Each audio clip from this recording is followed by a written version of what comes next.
To be in the picture.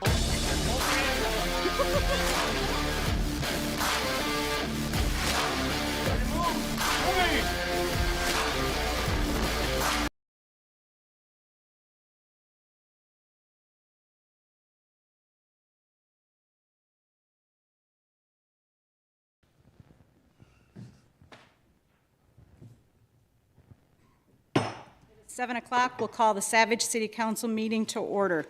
Roll call. Mayor Kelly. Here. Council members Elford. Here. Coughlin. Here. Crakes. Here. Johnson. Here. We'll stand for the Pledge of Allegiance. I pledge allegiance to the flag of the United States of America and to the republic for which it stands, one nation, under God, indivisible, with liberty and justice for all.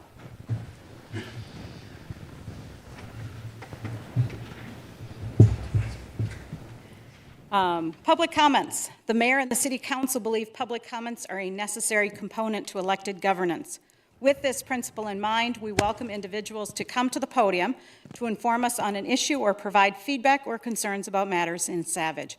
Please come to the podium, provide your name and address, and we will ask that you limit your comments to 3 minutes. Is there anyone in the audience who wants to speak or wants to address the council?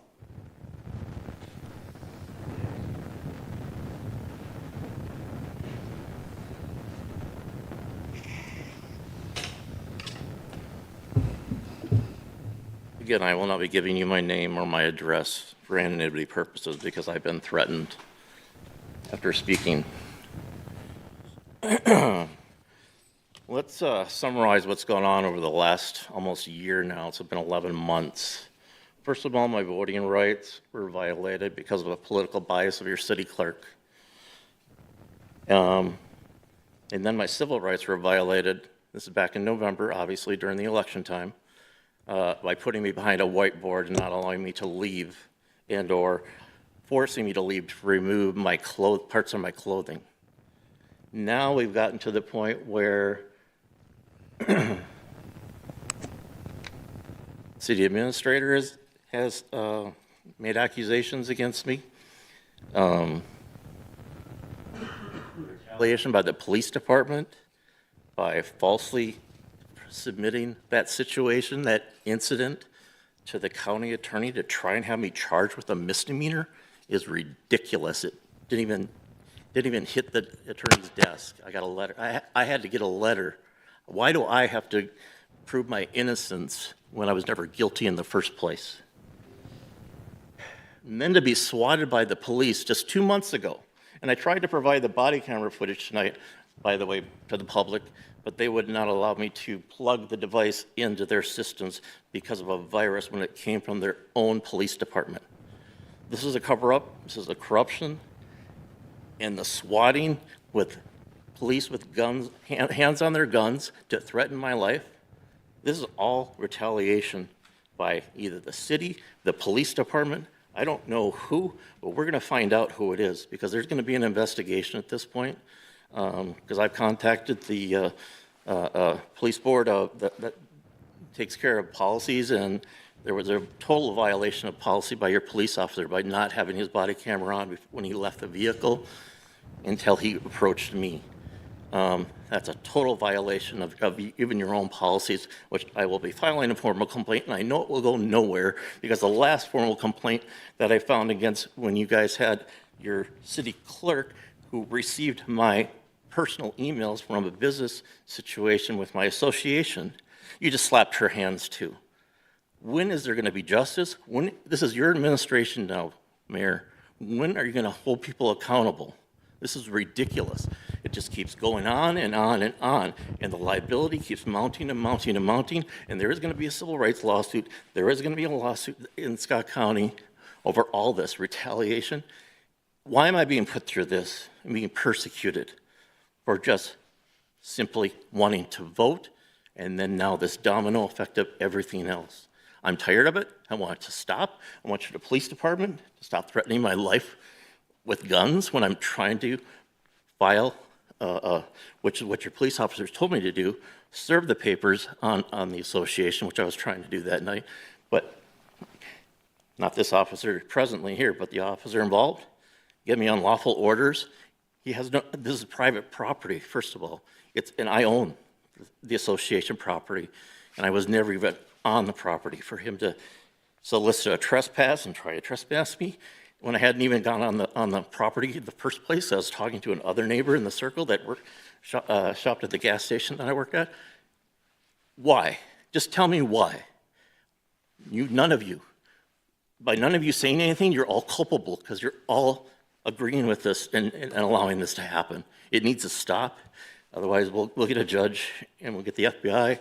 I'm going to challenge this law that was presented to me too, that the Liberals passed, 3 years ago?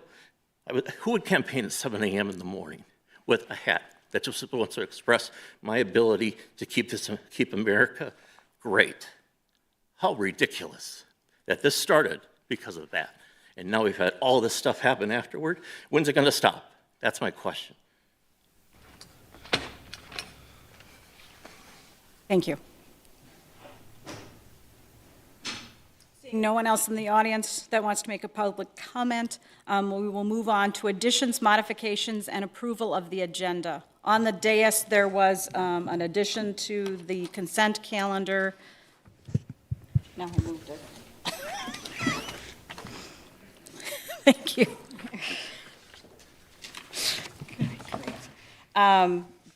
For item 8D1, which is to adopt a resolution approving an application for exempt gambling permit for St. John the Baptist. So I would like to add that onto the consent calendar under D1. D1, thank you. With that modification, is there any other modification from the rest of the council or staff? No others from staff, Mayor. Motion to approve the agenda. Second. Motion by Coughlin, seconded by Frakes. All in favor, say aye. Aye. Oops, we have to do roll call. We have to do a roll call. At least I remembered. Roll call vote. Mayor Kelly. Aye. Council members Elford. Aye. Coughlin. Aye. Frakes. Aye. Johnson. Aye. All right, we'll move on to proclamations. Today, we do have a proclamation. And I'm going to come forward and we'll read it down there. Come on, again.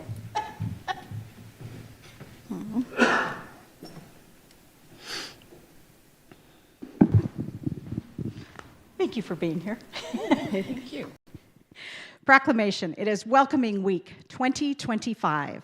Whereas across the country, communities will celebrate National Welcoming Week on September 12, 2025, and whereas the city of Savage is home to people of all backgrounds, including those who were not born in the United States, but now call it home, and whereas the city of Savage will celebrate its second annual Welcoming Week in 2025 to promote compassion, unity, and respect, with a shared vision that all community residents should be valued and protected, notwithstanding race, ethnicity, gender, religion, national origin, sexual orientation, gender identity, linguistic diversity, socioeconomic status, or membership in any other protected class.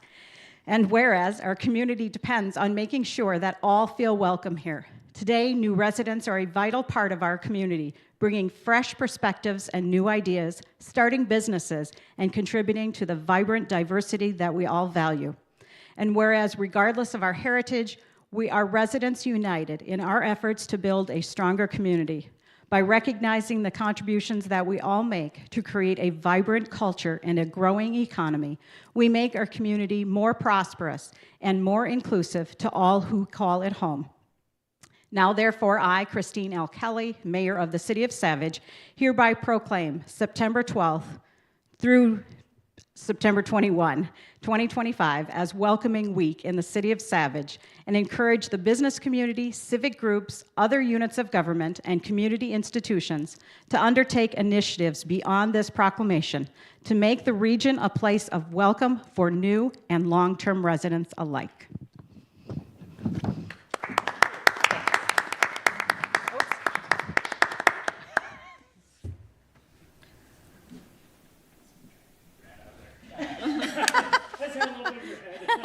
Photo bomb.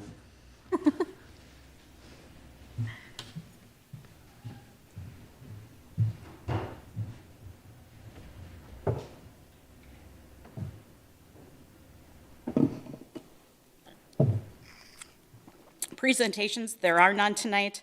Minutes. Approve the minutes of the regular city council meeting from August 18, 2025. Any additions or corrections? Seeing none, I will entertain a motion. Motion to approve the minutes of the regular city council meeting from August 4th of 2025. Second. Motion by Alfred, seconded by Crakes. All in favor, roll call vote. Mayor Kelly. Aye. Councilmembers Alford, Aye. Coughlin, Aye. Crakes. Aye. Johnson. Aye. Motion approved. There are no public hearings tonight. The consent agenda, these are routine items of business that are collectively presented for approval through a single motion. A council member may request that an item be pulled from the consent agenda for separate discussion and action. Under Personnel, adopt a resolution authorizing personnel actions for the City of Savage. Under Engineering Utilities, 1, adopt a resolution declaring the cost to be assessed, ordering the preparation of proposed assessments, and setting the public hearing on the proposed assessments for the 2025 Street Improvement Project, City Project 2501. 2, adopt a resolution declaring the cost to be assessed, ordering the preparation of proposed assessments, and setting the public hearing on the proposed assessments for the South Park Drive Improvement Project, City Project 2502. Under Police and Fire, 1, adopt a resolution approving an application for exempt gambling permit for St. John the Baptist Catholic Church. Under Finance, 1, adopt a resolution to approve claims listing. 2, adopt a resolution to call a public hearing to authorize the levy of special assessments for the collection of delinquent utility bills on Monday, October 6th, 2025. And 3, adopt a resolution to call a public hearing to authorize the levy of special assessments for the collection of miscellaneous charges on Monday, October 6th, 2025. Is there anything anybody wants to pull for discussion or action? Seeing none, I will entertain a motion. Motion to approve the consent agenda. Second. Motion by Coughlin, seconded by Alfred. Roll call vote. Mayor Kelly. Aye. Councilmembers Alford, Aye. Coughlin, Aye. Crakes. Aye. Johnson. Aye. Moving on to general business. Consider approving the 2026 legislative priorities for the city of Savage.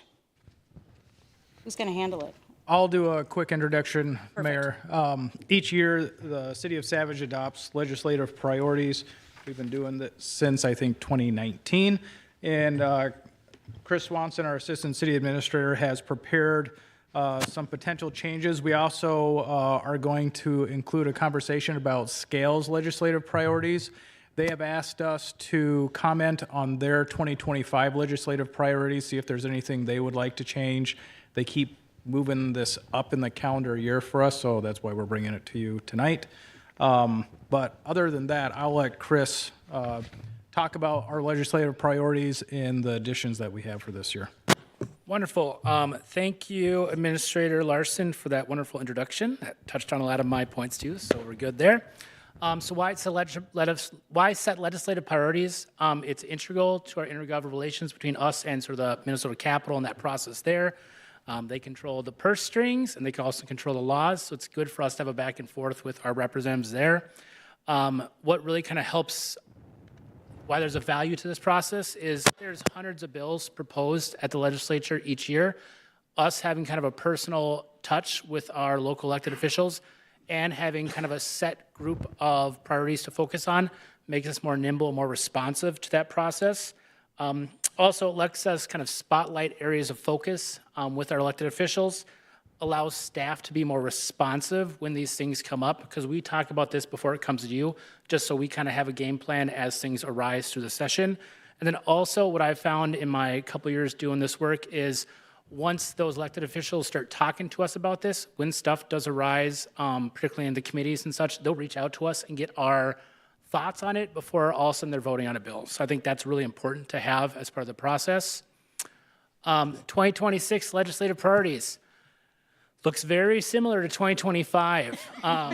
As we all may remember, there was kind of a historic nature of this year's session, a lot of power sharing, not a lot of large-scale bills were done. What I've heard is it's called the Keeping the Lights On session. There also wasn't a lot of money to go around, so that made less bills happen. Top 5 priorities, besides from the challenge of reasonable bad faith data requests, these are all the same ones we had last year. We have added that data request priority because we have seen a significant increase over the past couple of years. Robbie just pulled some numbers for me, and they were too big to not show. So 2019, we had 22 data requests. 2023, we had 36. In 2024, we had 120 data requests. We are really seeing data requests with some of a malicious edge to them. We're also seeing a lot more commercial-driven data requests. So that's requests on every vendor we've had since 1902, or every roof permit that's been pulled in the history of the city. And then those companies scrub that data and they send out notices to everyone saying, hey, do you want a new roof? Come with us. So we're really seeing kind of that increase. That's why it's one of the ones that we're seeing along as other cities are seeing as a bigger need. What's really interesting too is this is just the data requests that go through the clerk's office. So our police department also fields a significant number of data requests, and they've also seen that increase. We also have community development take some too internally. So we're just kind of seeing more and more need, and we're trying to weigh that with access to this public information, but also recognize that we don't have a staff member to give to that. So we are kind of aligned with what the League of Minnesota Cities has for that. So that's one of our top priorities there.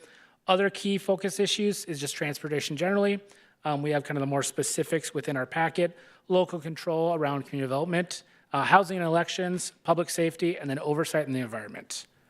The 3 that we added for this year, as opposed to our 2025 platform, is opposing single way out legislation.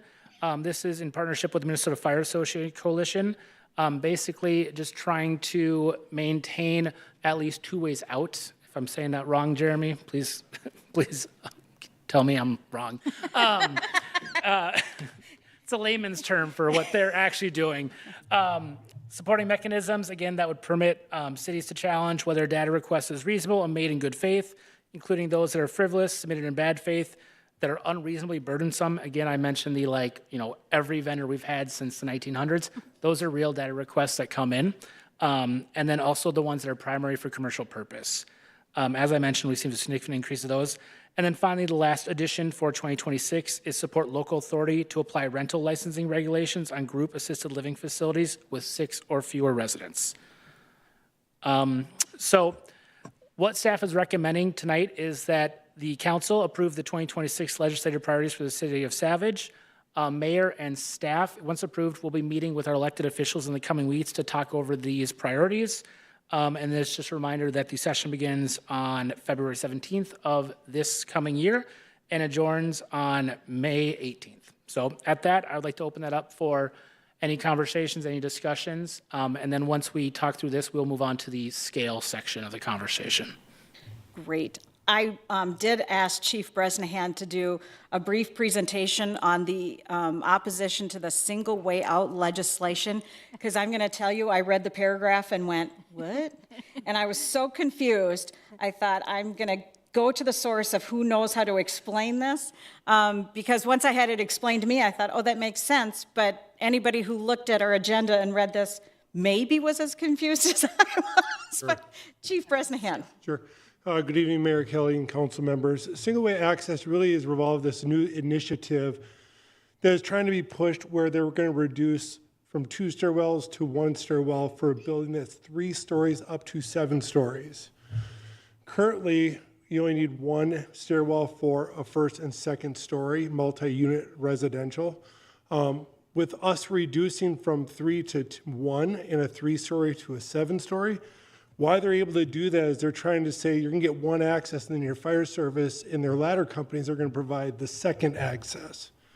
Currently, the state of Minnesota is 41st in firefighters per capita, so we have one of the lowest per capita. Also, so we don't even have the equipment or especially the staffing even to perform this rescue currently today on those. Also, with zoning and codes, we don't even get access to these buildings on all four sides. So access is another issue. Then the safety of the occupant also, when we have these instances happen, now what we used to try to define as a rescue corridor and an egress corridor, now you're sharing it. So now we have fire and EMS and police trying to share the same space that we're trying to get people to evacuate out of. So we are opposed to any legislative or code changes that would reduce egress from those multi-unit apartment complexes. So we're talking about legislation that's changing it from an apartment complex that's 3 stories to 7, where they would have 2 stairwells, now they're just going to have 1. Yes, they want to reduce it to 1. This is, Mayor, Council, this is more of a defensive position to let our legislators know that this is being talked about, and we know that the builders have had an interest in trying to reduce fees and other regulations to make things what they say would promote affordable housing, and we see as not guaranteeing affordable housing, is just making the building process easier, and this is one of the things that we see coming, so it's more of a defensive position. I know we have an expert on the council who knows more about architecture than I do. For me, when you talk about only having 1 staircase, and when Administrator Larson and I were talking about it, I said, what happens when that stairwell is blocked? Correct. So thank you for the presentation. This now makes so much more sense to me. Bob? To clarify, this is for new construction only. Existing buildings that have 2 exits, they're not going to take one away. That is correct. It is for new construction only. And the opposition is not just coming from our fire department. The opposition is actually coming from the Fire Marshals Association of Minnesota and the Minnesota Fire Chiefs Association. So this is our fire personnel across the state who are in opposition of this. Correct. Okay. And another question. Yes. Does this meant to supersede Minnesota State Building Code? So it would be in addition to Minnesota State Fire Code, but they also be looking at adding to the IBC, which is coming up here in the next couple of years for renewal. So the state is kind of ahead of it right now, and that's where Administrator Larson is correct. This is a defense position. We want the IBC to actually take action on this and have this discussion versus us doing the action at the state level at first, to follow the proper route and how we usually go about this code review. And the IBC is? International Building Code. My apologies. Does that make sense to everybody, or does anybody have any other questions on that one? Okay. Moving on to the data request. For me personally, I think we have to figure out what that balance is, and part of that, figuring out that balance, is going to be conversations, right? Because I really do believe in data requests and open government and transparency, those kind of things. But as you said, to have somebody say, can you tell us all of the roofing permits that have been requested in the last 100 years, that's really burdensome and to me doesn't show any purpose. Bob? I noticed that there was something about the possibility of allowing some of these commercial data requests if they pay a fee to do it. Is that, can you explain how we would make that decision that, oh, you're going to make us, we're going to make you pay for it versus this is with public? Chair and Commission, I think that's something that the League of Minnesota Cities is exploring. If you look at their policy document, I think they have, 12 subsections on this. One exploring the option of who dictates what is a frivolous, data request. Also outlining what kind of, in what cases can staff charge for that. Already there's some cases where we can charge, but also being flexible to say it's not the lowest paid employee, or if it's, X number of pages, or, other examples like that. I think the state would then kind of work on what those new rules are to dictate when the city can and for what charge. So as of right now, I don't have any concrete examples for that, but I do know that would be kind of the process of coming up with new legislation. To be determined, but To be determined, yeah. I still support the policy. Mayor, council members, to give a little more context to that, we will get data requests that will say, give us your monthly reports in perpetuity for building permits or something like that. Building permits are a very popular one. And those are the ones that we know that's for a commercial purpose. If someone said, give us your building permits for the month of October, we'd say, here you go. But when they say, give them to us for every month and then keep giving them to us, we know that it's for a commercial purpose. And so we're just, we're spending staff time to provide this information for their commercial purposes, and we feel like they should pay for our staff time to do that. And I will say, it's my understanding, we are not the only municipality that is dealing with these issues. This is something that's across the board for all municipalities. And dare I say, the larger the municipality, the more data requests they see. I can't imagine what Minneapolis and St. Paul see on a annual basis. Chair and Commission, all city, or at least the ones I've talked to, have seen this significant increase in the past couple of years. I was telling Robbie, 2012 when I started doing this, we'd have a couple come in each year. And now you're seeing, if not monthly, weekly, asking for all these very specific things, particularly more commercial oriented. And it's just getting to a point where we have to start, if we continue at this rate, basically cover some staff time or figure out kind of what the new rules are. Because as it stands right now, it's a significant toll on our staff. And it's different than it's been, I think, is kind of the big purpose of this conversation. And ultimately, if we have to start adding staff to cover data requests, we have to have that budget request conversation. Yep.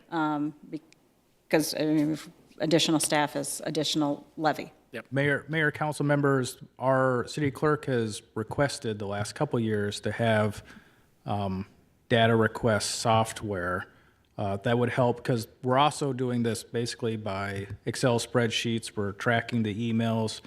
This would allow us to manage it more. I can't remember if it's in this year's budget or not, but it was also a request this year. I'm seeing head shakes no. It will probably be a request next year if it makes it in the budget. Maybe, but my point here is that staff is asking for, I think it's about $10,000 to $15,000 in software to help manage the request. And Chris mentioned police. Robbie's up to 120 requests a year. Those are pretty complicated requests. I remember seeing the number from police. It's around 800 a year that they're getting in data requests. So would it be something we could look at staff and the software as a combination that would be needed? Chair and Commission, I think that's kind of what the future conversations around budget is. It's staff and software. Particularly as we kind of look at, again, we've seen this significant uptake in the past couple of years. So what does the new normal look at? Do we continue to see it grow? Does it level off? Do we kind of have a better system in place for, if they're commercial, here's what we have. We already have them pre-created. So I think we'll kind of weigh those in the coming years. And if we feel a need either for the staff or the software, you'll see that as part of the budget process.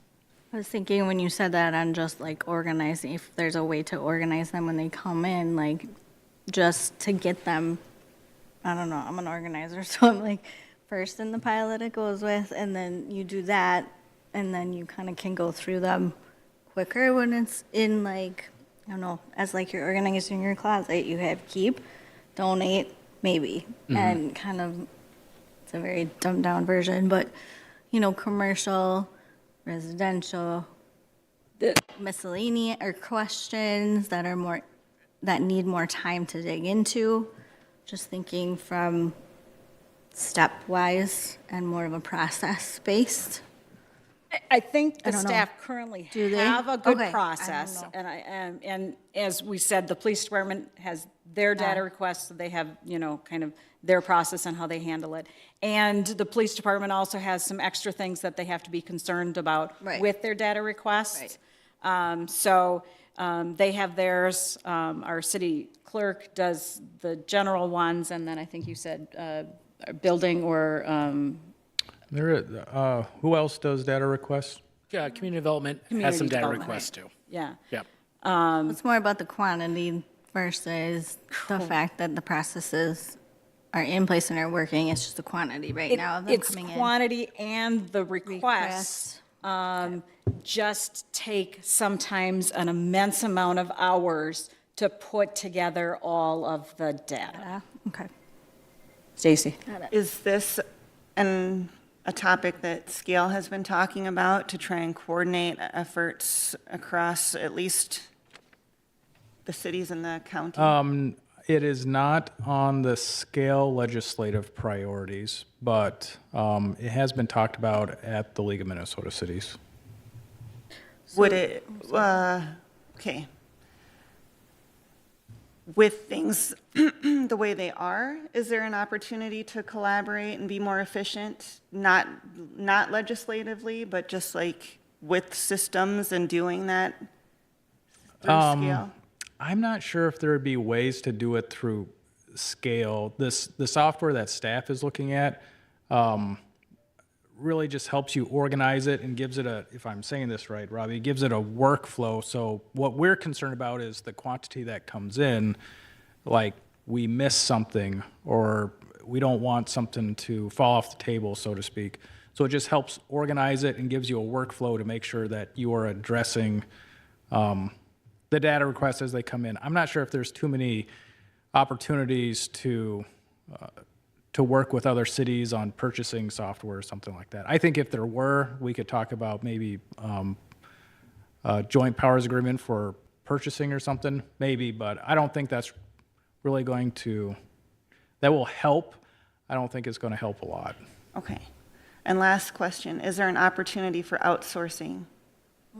So that we wouldn't have to have staff do it, that there's maybe companies out there that they specialize in that? Mayor and council, I think that's something you could explore. My experience with outsourcing, particularly with kind of like this level of detailed information, is it costs more for that company to do it than it does for us.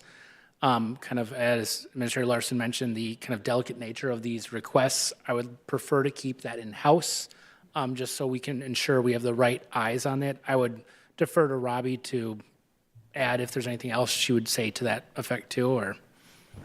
Mayor Kelly, Council, I agree. I think the level of detail and the nature of some of the requests that come in, it would definitely have to stay in-house. And I can't see a way to collaborate with other cities besides how do you do your process? Okay. We have to, part of what makes this challenging is there's information that staff has that is public, that is available through these data requests, and there is information that staff has that is not public. And sifting through and making sure that when we provide information in some of our systems, that information is blended. So in some respects, you have to parse it out and separate it out. Some stuff gets redacted because some information, frankly, is not public data and cannot be shared and should not be shared. So it just makes it more interesting. How's that for a word? For Johnson is the same. I'm sorry. Yes, Matt. So I'm curious, this may be a League of Cities type of question, but our obligation as a community is to look to our residents, I believe. And so requests from them somewhat need to be unrestricted, but those that are broad-based nature, national requests, or out within the region, not of our residents, can we qualify those as separate? And could that be an instance where there's a charge that's acceptable? Just a thought and idea. See, and I think this is what we need to start doing, right? I mean, I think it's a great concept, and it's something, to start.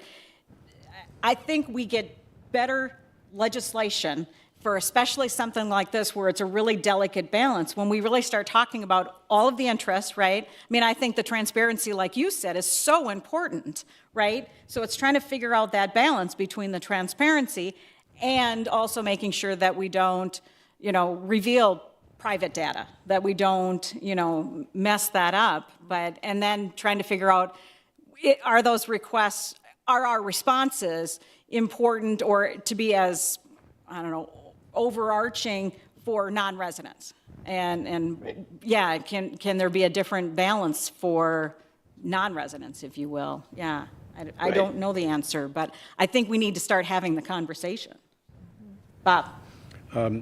I want to reel us in a little bit. Yeah. I know we're on the topic and we're trying to think of the way to fix it. That's what we do. We're not going to fix it tonight.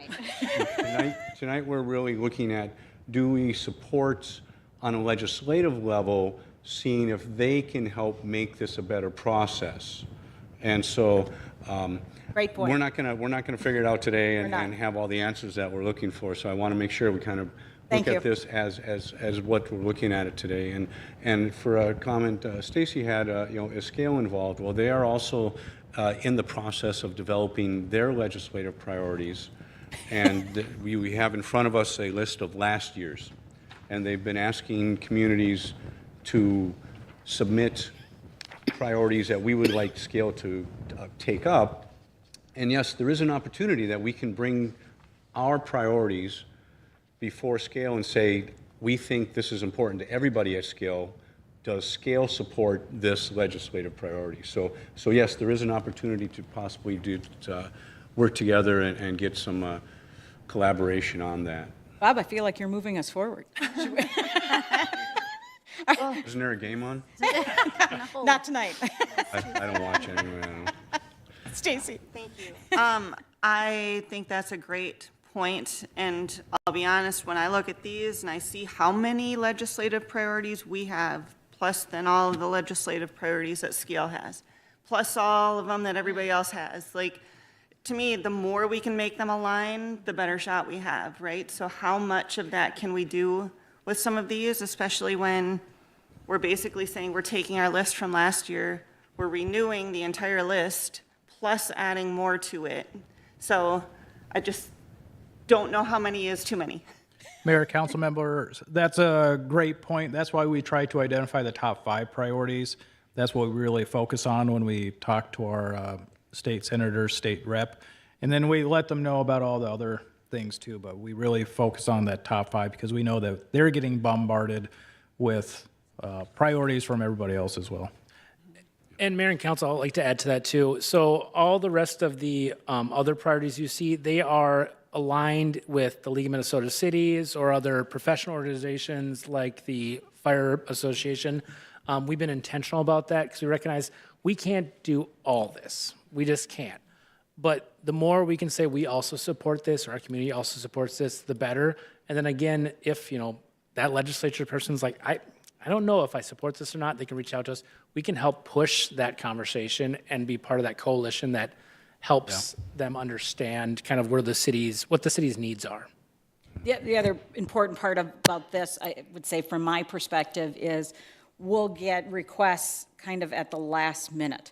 Stuff starts happening at the legislature and it's going a million miles an hour and an email comes through and says, will the mayor sign a letter, requesting support for X, Y, and Z? And I don't want to do that on behalf of the city without at least having some touch points with the council. And so if I know it's in our priorities, it's really easy for me to say yes or no, right? However that is. So to the extent that our priorities are broad like that so I can respond is great. But you have a great point about making sure that we're more effective with what we're asking them to do, because they're not going to be able to give us the sky.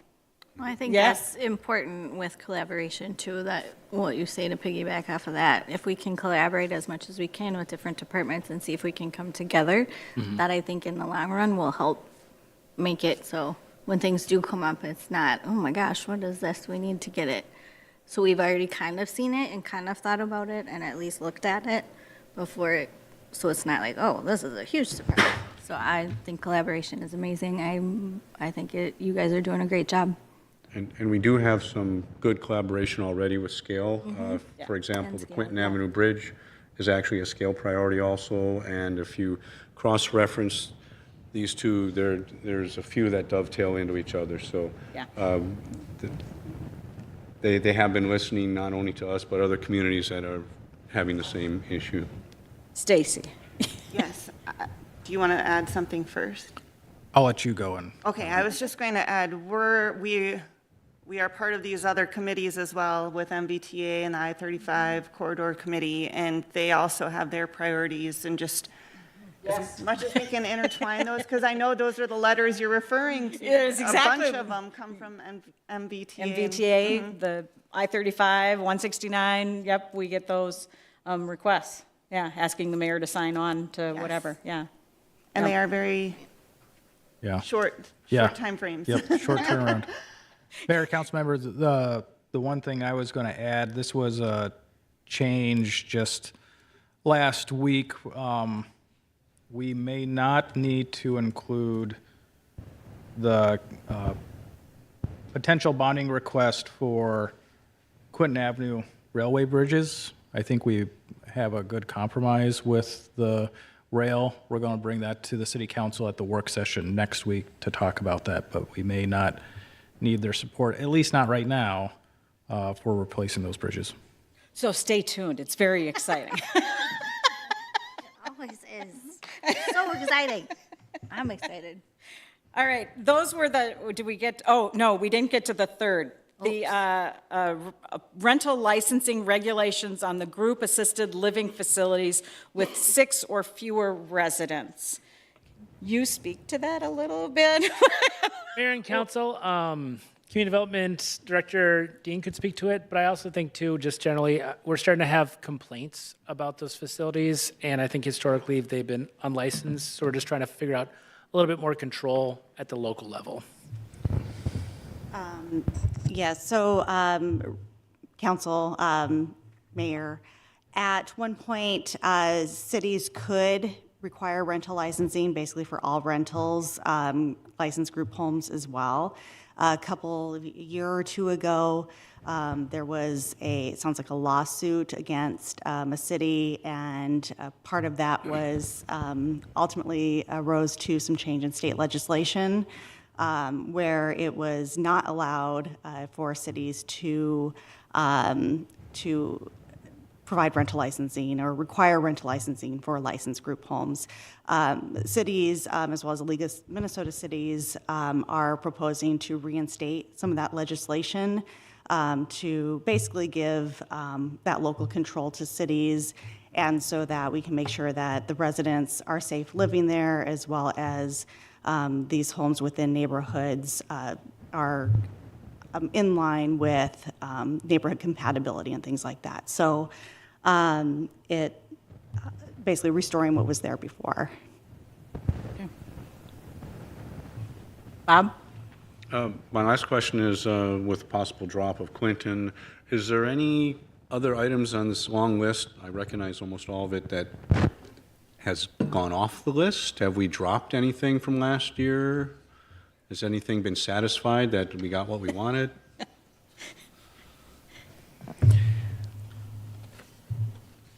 Mayor and council, I would say I don't think we dropped anything off the list from last year. As mentioned, it was these more local items. It was kind of quieter on our wins there. Again, more just kind of keeping the lights on and paying for the programs that were set to go into place. But yeah, I think this may seem like an intimidating list, but I think if we continue year over year, we'll start to see successes there. Thank you. I'm sorry, Matt, did you have something? Okay. One of the things that I talked to Brad about today was related to the elimination of the outdated and unnecessary publication requirements. We've talked about this before, that we have to publish notices and stuff in the Star Tribune, including street projects that we have, that kind of stuff. And I threw out this idea that when we start advertising for these projects, one of the questions we ask is, how did you find out about it? And if we could get other cities, I mean, scale is our first stop, right, to ask other communities, but if we can start putting together some data to show that putting it in the Star Tribune isn't getting you what you want, right? I mean, all of the people who are finding these aren't finding them from the paper, or maybe we'll be surprised. Maybe we will find out that that's how everybody's finding out about it, and I guess, then I won't complain about that bill. But to the extent that I don't think that's how any of these folks are finding out about these projects, I just feel like we're wasting money putting that in the paper when we have to do that. And so, some of this is maybe we need to start providing data to the legislators that this is not effective. right? And so that was maybe we can start talking to our scale partners, maybe we can start talking to other cities and start saying, maybe our response is everybody wants this. And it's gotten more immediate because it's harder to publish in a local paper because most of the local papers have disappeared.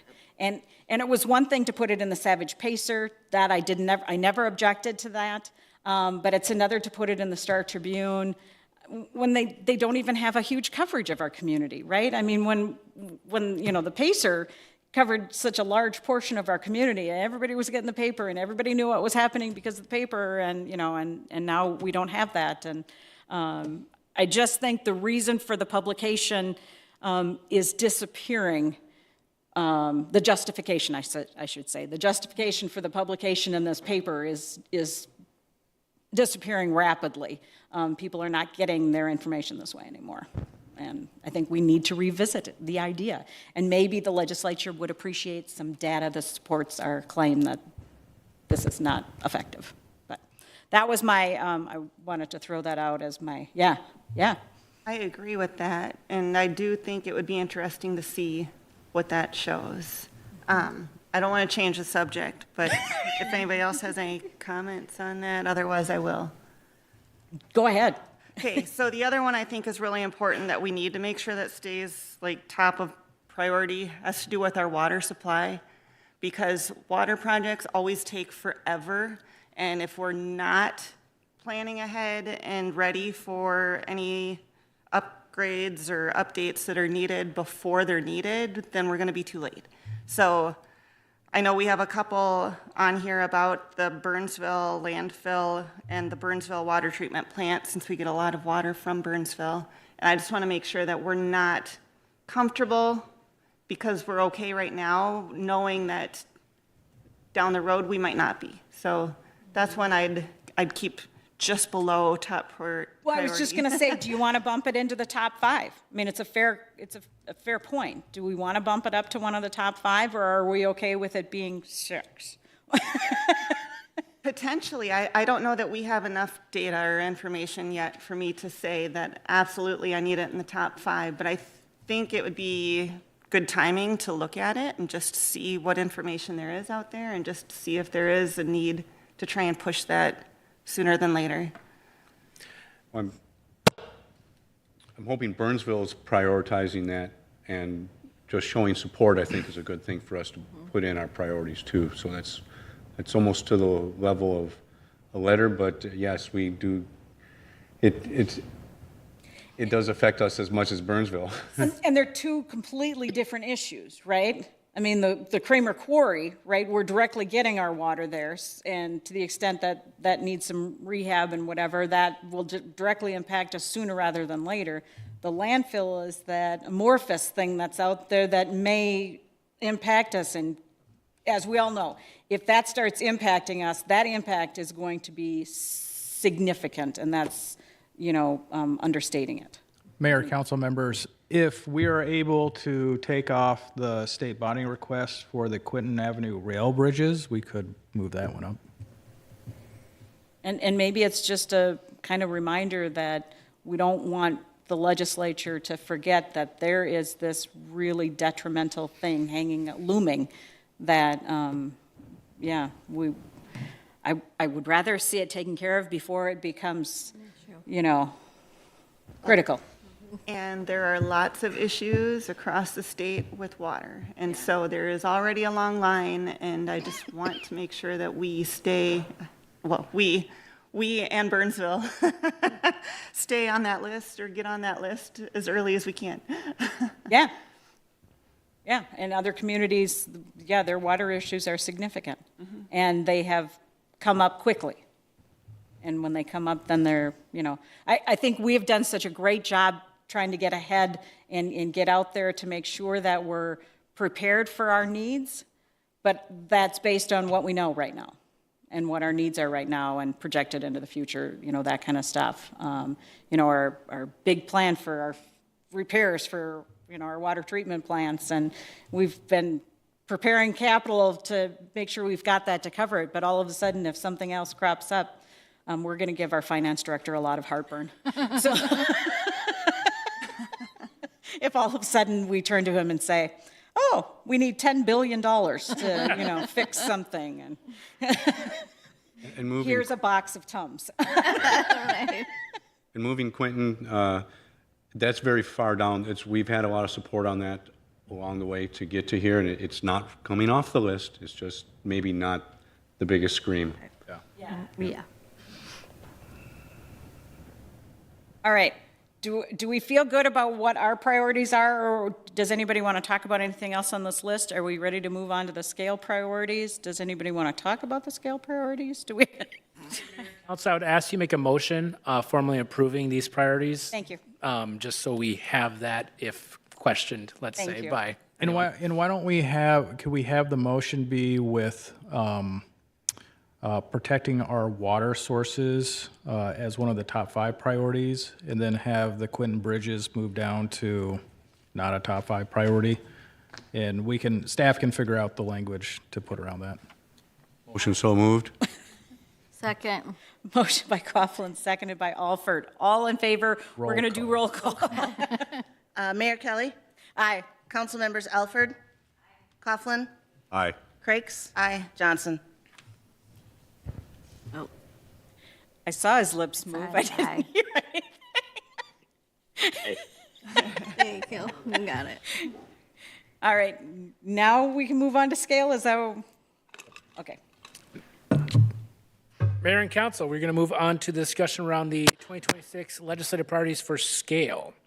So the Scale Legislative Committee is soliciting input from each of our members, or their members, to assist in the preparation of the 2026 legislative priorities for that group. They're requesting that each organization review and respond to the questions below. I've included them in the presentation. You all should have the, I think, 2025 policies, so we can kind of talk through what this is. Questions are, what are your top priorities in the policy? What's the top priorities in bonding? Is there any support for other policy positions? Is our organization comfortable with the specific priorities outlined in the 2025 legislative priorities? As a reminder, 2025, not a lot happened, so theirs is very similar too. Are there specific priorities your organization would like to see added? And then is there something on the current list that should not be a priority? And if so, why? Staff recommends that we talk through this document now, and then we will respond by Friday, August 29th. Last week.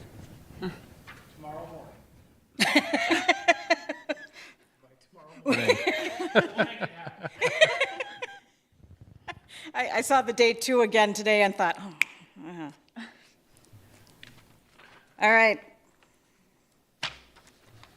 So do we want to handle scales, one question at a time, Chris? Chris, I can go through their top priorities.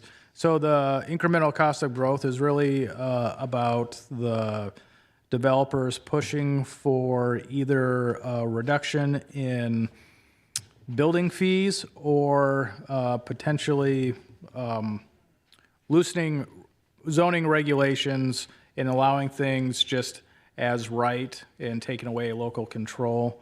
Reform of official public notices, that's something that's on our list. That's what Mayor Kelly was just talking about.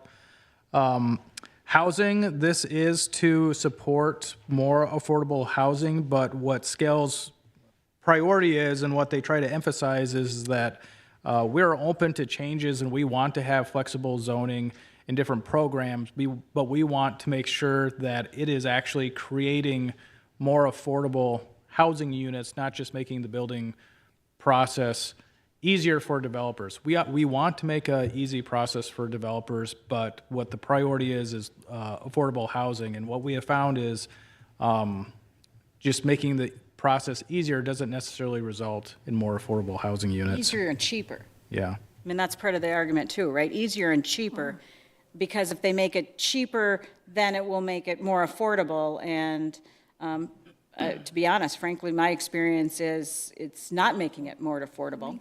It just gives them an opportunity to make more money. I know that sounds very cynical, and I'm sorry.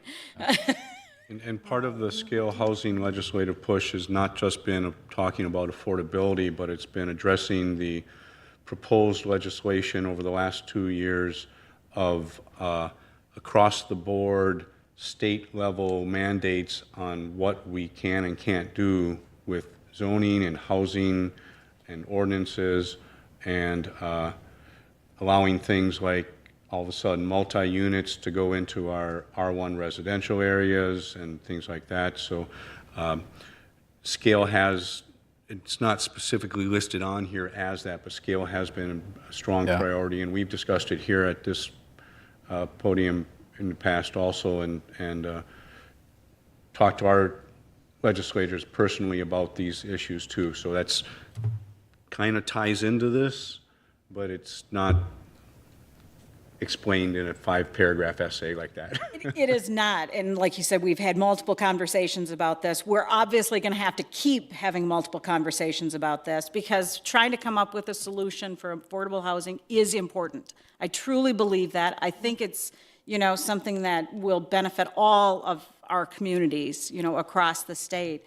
We just have to figure out how to do it right. And I really do think the state's attempt at the the LAHA, right? Yep. I think some of those programs that they've just started, right, have some potential of really having an impact, but we haven't had a chance to, they just started. We've just gotten there, and we haven't had a chance to see the impact yet. I Megan? must say, so Metro Cities had a meeting last week with Housing and Economic Development Policy Committee, and they talked a lot about the LAHA, and that they need to still push that and have that in the conversation, as well as the states not liking how the state has been doing some of these things, and that it's a big, but I just wanted to say that that's a good committee. I'm glad I'm on it and was able to listen to the two speakers, because they had a lot of information on that and how we can make this work.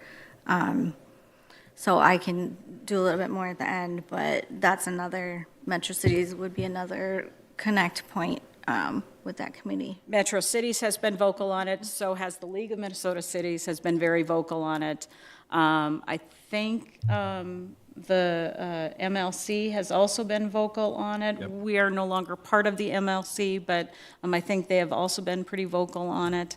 I just think, I think the dialogue is really important, and we want to make sure that the people who are most knowledgeable are there at the table having these conversations, because this is a problem we can fix. We can, maybe not completely fix it, but there are solutions out here. We just need to find the ones that actually work. Yeah, and Mayor, council members, Councilmember Coughlin asked about our priorities. Is there anything that have been accomplished, and can we take off? Because the list has grown over the years, and I was looking through it. A lot of our positions are defensive, and they've come from the last couple of years of the Developers Council wanting to reduce building fees, allow things by right, and take local control.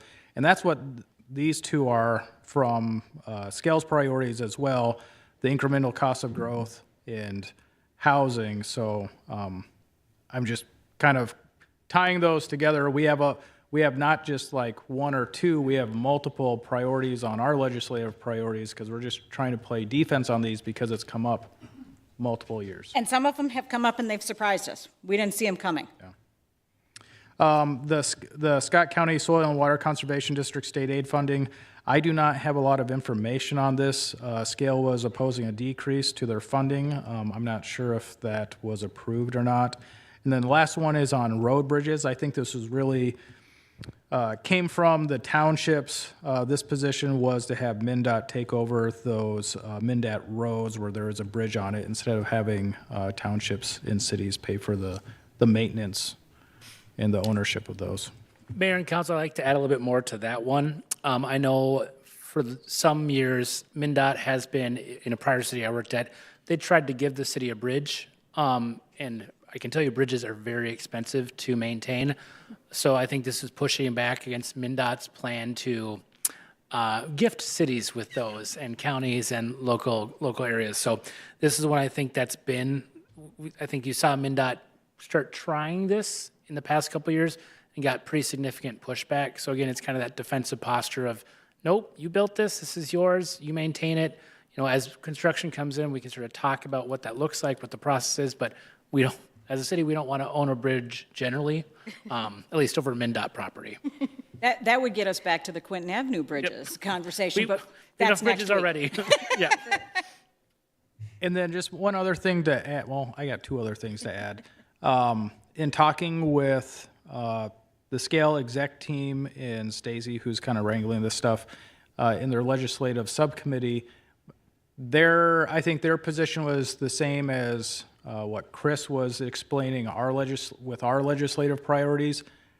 There wasn't a lot of movement, so their legislative priorities are kind of the same as last year too. So they don't, right now at least, they don't forecast any significant new priorities on their list. My second item that I was going to say is I think if there was something that we would like to see bumped up from staff's perspective, critical infrastructure is always important to us, but the franchise fees, I think that's kind of new and unique, and there's maybe an opportunity there. This is allowing cities to charge broadband companies franchise fees for operating in the public right-of-way. So again, that's them being able to use public property for their business model, and we're able to charge franchise fees for utilities and telecom businesses, and we think we should be able to charge for the broadband as well and recoup some of the expenses that we incur by having them operate on our public property.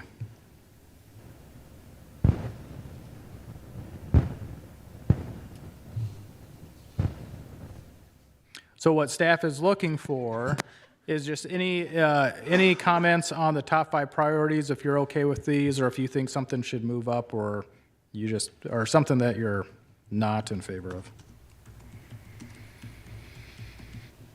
I think to the prior discussion too, if we do feel like we can add stuff too, so I think there's some conversation around the data requests. So that's something we could also respond back saying this is something that we have seen, and then Scale can talk through that. Yep, that ties into our earlier conversation about some of our new priorities, Yeah. letting Scale know that and seeing if that can get on their list too. Yeah, I think that's important. I think we make sure, however you think, I mean, between Bob being our Scale person or Chris, is it best to add it to the priorities, or is it a heads up, hey, this is an issue, we want Scale to start looking at it? What do you think? Well, Scale has asked a question, any specific priorities our organization would like to add. So that'll be part of the response tomorrow that Okay. we're going to give them is, yes, we have some new priorities, and let them know what our new priorities is. You know, throw all 3 of them at them, and then I've been part of these Scale priority discussions for many years, and once we get together as a group, sometimes we say, oh yeah, that affects us too. We weren't thinking about it, and other times people say, well, that's your problem. It's a different level. A quick question on the Scale supports the following policy positions. Are those already in place, or are they to continue discussing? They're not in place. In place. The reason I ask, and this is, I'm putting on my school hat for broadband, because just supporting the expansion and improvement of internet broadband as a parent and as somebody that uses it at home, especially as a parent. Schools are getting more and more, and I don't know if this is school board, but I think as a staff and as a city council members, we need to think about this. Schools are getting more and more reliant on internet and broadband for things for their students, and I get it. I'm totally technology gung-ho, but can we at all support school districts that are having funding issues right now or in the future to help with the broadband policy of supporting the expansion and improvement of internet broadband as a whole, and that includes schools, because they honestly, with the budget decreases and their struggles, from a parent perspective, it's a very frustrating when you can't get on. And I'm thinking about our community members that are underserved. Because through COVID, I actually worked as in the schools to help the kids that needed it come back because they weren't getting the resources they needed at home. So they would request a family, 4 kids in a bedroom trying to work on schoolwork with different things going on in the background. And school districts didn't have the resources to give them because they didn't have internet, or it was spotty or things like that. So is there any way, and we can maybe for a future think about it, but I think we need to remember that and keep that in mind because we all are relying on technology even more. And I think it's hitting the hardest in the schools, which comes down to the parents. And I'm really thinking of those kids I had to support that had nothing. It's a good reminder for us when we're having these conversations with our legislators, right? Because I know our outstate areas, there's always conversation that they don't have those resources, and the state provides a lot of resources to bring broad internet and broadband and stuff to them. And the reminder that we have underserved residents here in the metro area who also need access somehow is maybe just a good reminder when we start having these conversations. And this is on the scale Yeah. And it is priority on here because already. they have actually specifically Was what my question. cross-referenced that this is needed for students. And This is needed for the farmers in the field that are, it's their everybody. smart tractors are connecting up with things Yeah. like this. And so, and one of the things that Scale has been trying to do the last couple years is to expand beyond the city's thinking, and that's why there's inclusion of things like the Soil and Water Conservation District, and we've been much more engaged with school districts lately. We Right. have more school district involvement, and that's become, it's risen up in our priority levels at the scale level too. So that is kind of being looked at. It just doesn't say directly that's the reason why, Right. but that is part of the conversation. We can, Yeah, I Mayor, just- council members, we can add that as a note in the information we pass on to scale. We don't need a motion. I think we're really just looking for a conversation about the scale priorities tonight. Yeah. But we can add that as a note in the information we pass along to scale. Thank you. Part of it is I don't know a lot about scale yet, and I'm going Definitely. to, but just wanted good clarification. Thank you. There's a Daisy? meeting coming up. I know, I'll go. I'm going. Have it on my calendar. Well, and maybe just to reiterate, the way their page is set up is similar to ours, right? And that these are all different policies that they want to support, but the ones at the top are the top priorities and the rest are the rest of the priorities. Yeah. Is that, Okay, okay. makes sense. Just want to Focus is the confirm I top was looking ones, at yep. it correctly. We've had a lot of thumb wrestling of what's our top 5. Because Yeah, their it's a lot. their philosophy is, we want to give the full list so our legislators know when something comes up that, yeah, this is important to my community. But if you throw 100 things at them, none of them will get done. If you give them 2 or 3, and that's all you hammer on, then sometimes those get done. So it's We'll get done, or at least the phone call gets made. What did you say about this? Where did scale fall? How does the city of Savage, think about this issue? So, yeah, again, it's that being effective. Yeah. Mayor and Council, I think we have direction on the policy positions. Secondary question on the capital bonding requests. We are top for the Quinton Avenue bridges in Savage. I don't know if we want to talk through this at all or just stay quiet and just sort of see what happens with this. I think we're still coming out pretty well, but We can, it's the same conversation with our legislative priorities. The conversation that we're going to have on Monday is we feel like we have a good compromise with the CPKC, where we wouldn't have to build the bridges back until the line is reactivated. So there's still a financial liability there, but it kind of kicks it down the road, and then there is an end date to that agreement where the city is then, if nothing happens by a certain time, then we're not on the hook anymore. So that's why we're saying that we think we can drop it from our legislative priorities. And I think we probably could drop it from the capital priorities for scale 2. It still costs money to get rid of the bridge. It will. It's not, we could probably just push it over at this point.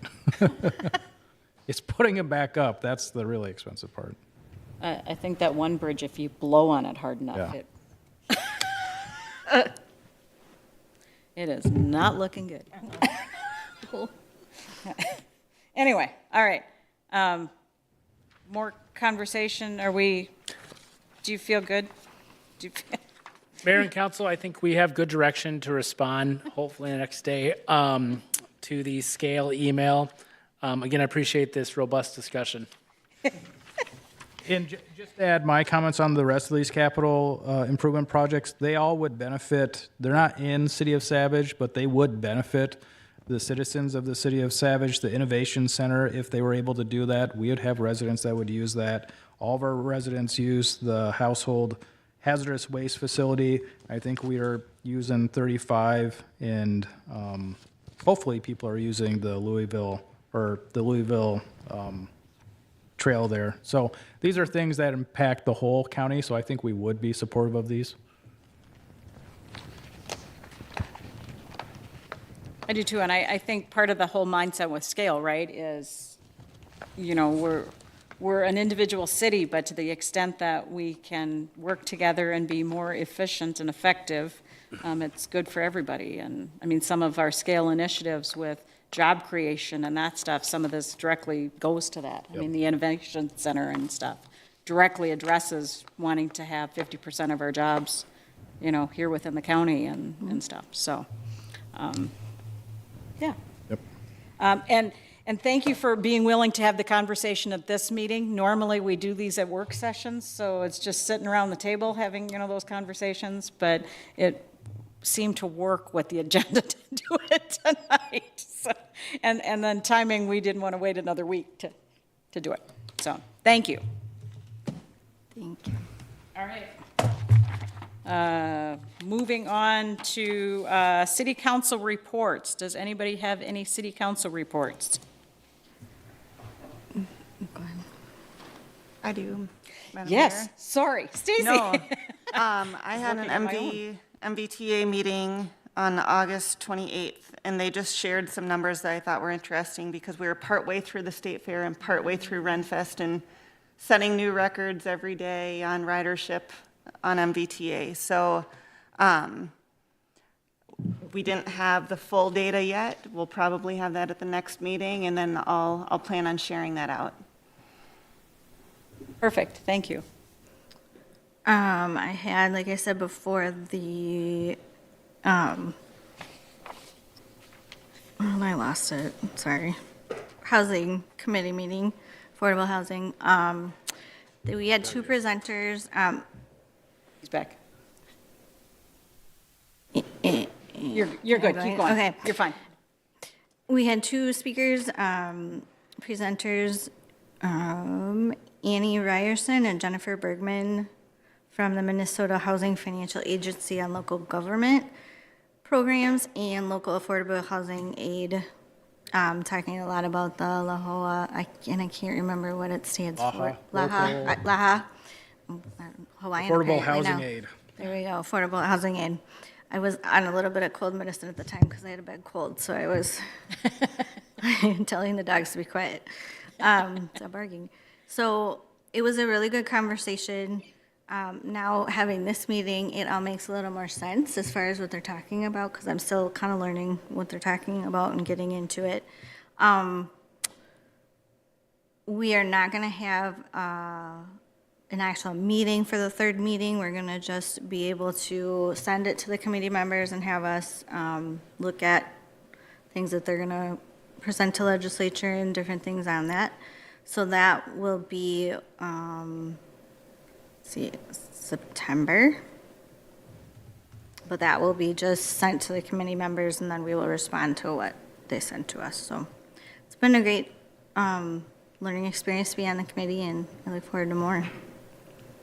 That's it. Bob, did you have anything? Nope. Okay. Matt, did you have anything? I don't, and I-35 is canceled for September as well. So you have nothing to do. No. All right. Brad and I were fortunate to attend the State of the School address for ISD 191. I think I mentioned at the last meeting, I am so excited about the new superintendent. And after the State of the School address, I am still so excited about the new superintendent. She is very high energy, very engaged, and just really, I think, wants to make a difference. I think that's her life, is just wanting to make a difference. So I'm very excited for where I see her vision for District 191. And I think this is just really, really amazing. So getting a chance to go to that was fun, and getting a chance to connect to other folks there. Today, we also had the ribbon cutting ceremony for the mural there on outside of the library. I'm going to say to folks, if you have not been to the library, you need to go. You need to go in and see the inside. But the mural, the mosaic that's on the outside of the building is absolutely stunning. It is just so beautiful. And my comment to folks tonight was the individual tiles represent us. And it represents the individual community members and their uniqueness. And when you put us all together, the picture that is there is just absolutely beautiful. And I think that's what the City of Savage is we bring our own uniqueness to the city, and we have come together in a really unique and wonderful community. And the artist did just an amazing job. Thank you, Emily, for all of your work doing it. But the residents who came in and got to work on putting the mosaic tiles together, and just the community input on what it should be and stuff, I am so excited about this project and the engagement that we had from folks. And again, it's beautiful. And I said today, go and look at it, and then go and look at it again, and pick a different time of the day, because it's going to look different to you every time you see it, and you're going to see something different as the light changes. I think artwork, when light shines on it, you always get a different perspective, and I think that will be true for the mural.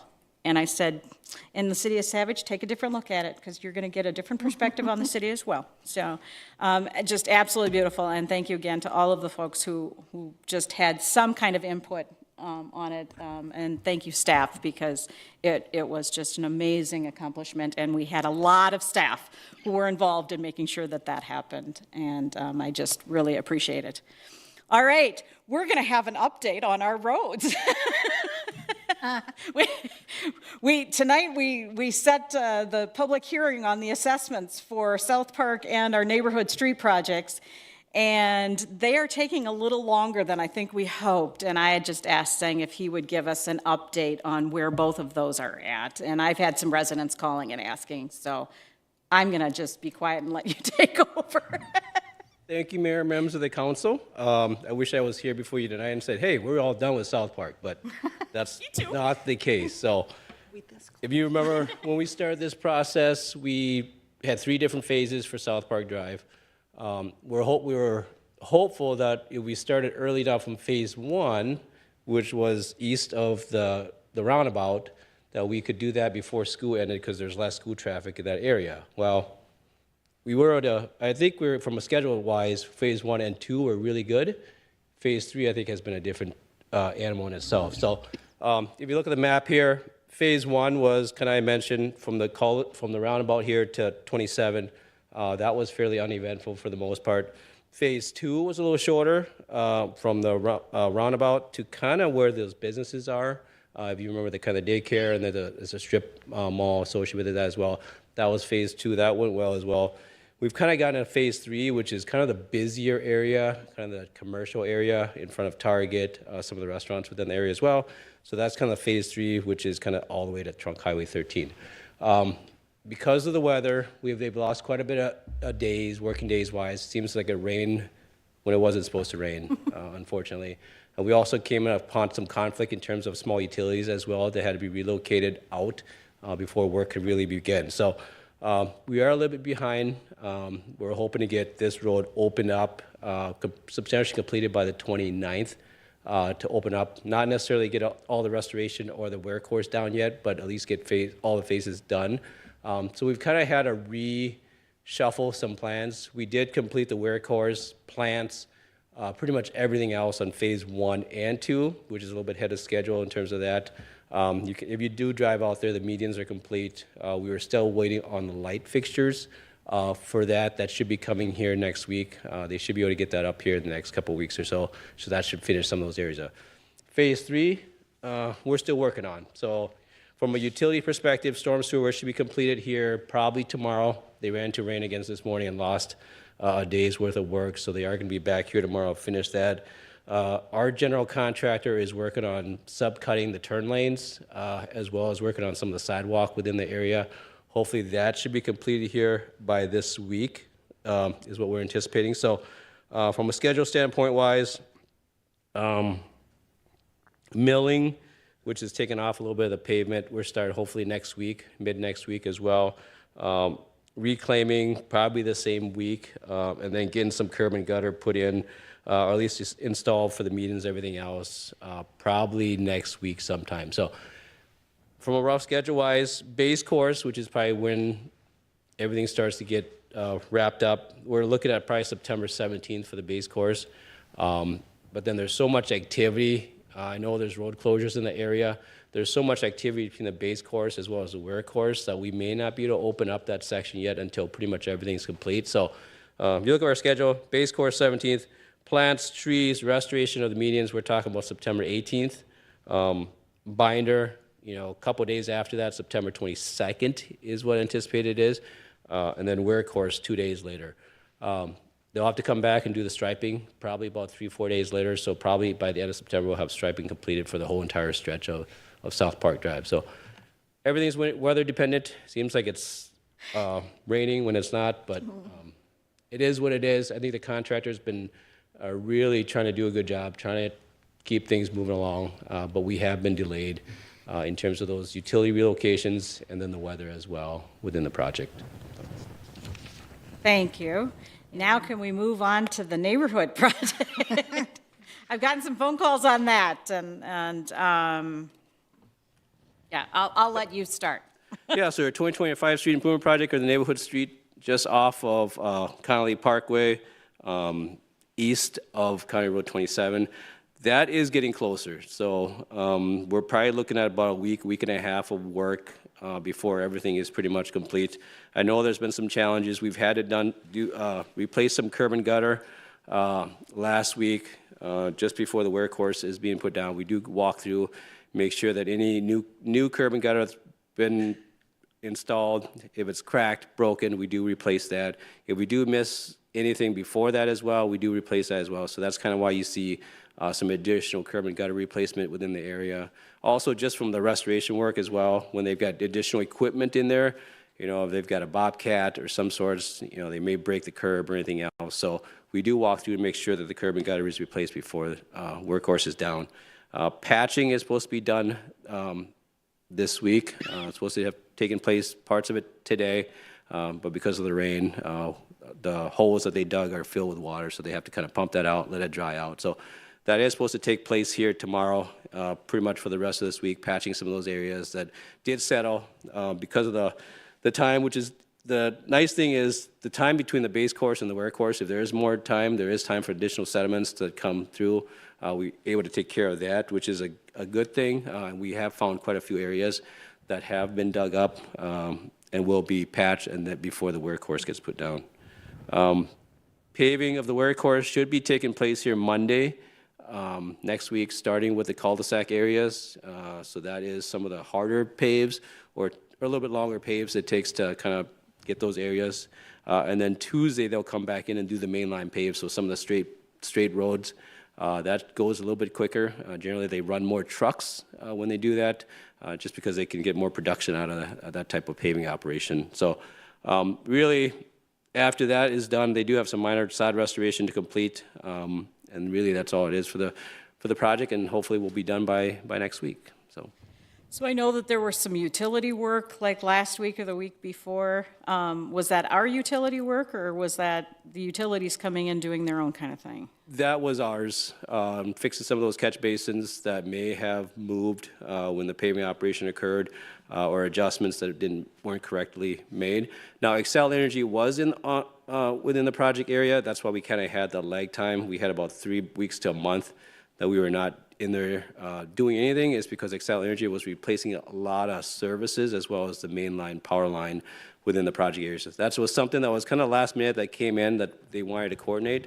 That was their project, but was they their were coordinating with us, so we didn't have to dig the road back up again.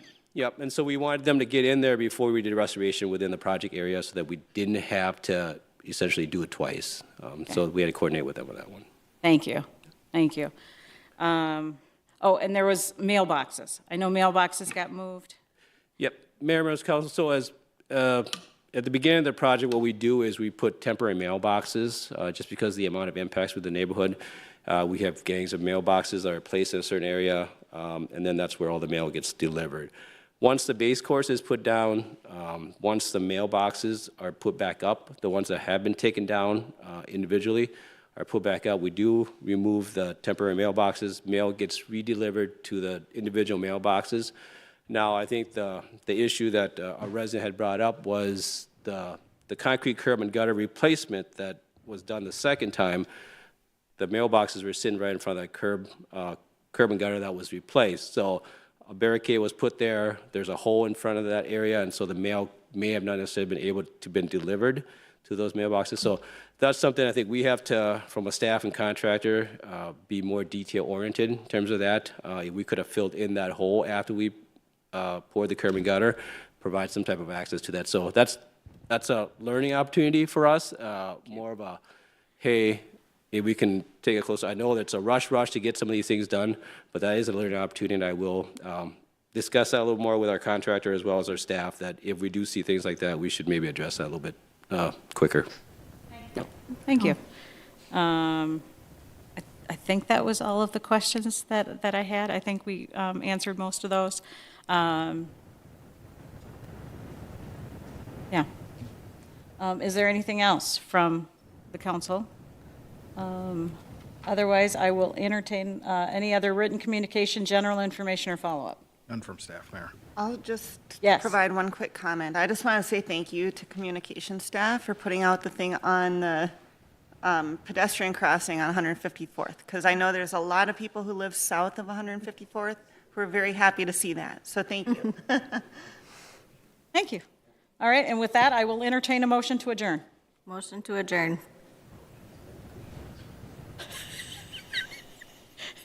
They're looking at Second. you. They're looking at you. Motion by Alfred, seconded by Johnson. Roll call vote. Mayor Kelly? Aye. Council members Alford? Aye. Coughlin? Aye. Frakes? Aye. And Johnson. Aye. Meeting is adjourned. Thanks, everybody. Had to get you.